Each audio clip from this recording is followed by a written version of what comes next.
Presidente do Tribunal Recurso entrega processo de recrutamento para magistrado no defensor pública lá o estimorou governo, também governo mas tem problema na bem que acontece e a setor justiça.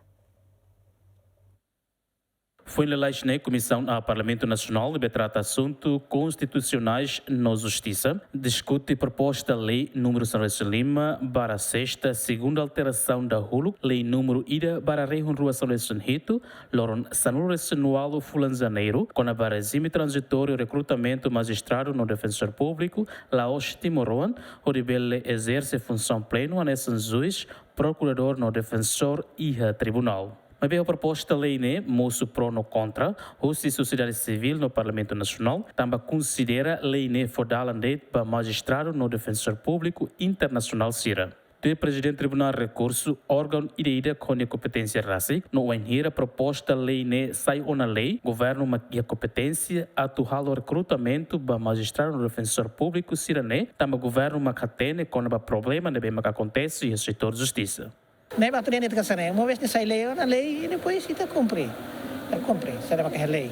Também aula bele, tem que atacar nele como também constituição é muito clara, competência de requisição. Presidente da República tem competência no sa, Parlamento tem competência no sa, governo tem competência no sa, tribunal tem competência no sa. Nem tem a cá o sa, e de lá onde competência, e nem mais estado. La vele e bot nebe ke la hona competência ha bota ma hoto neba então está lá nebe ha vele repete vel bot nebe que acontece do pessoal tu ha muita especulação fala com ela também sério lei mês ne lei.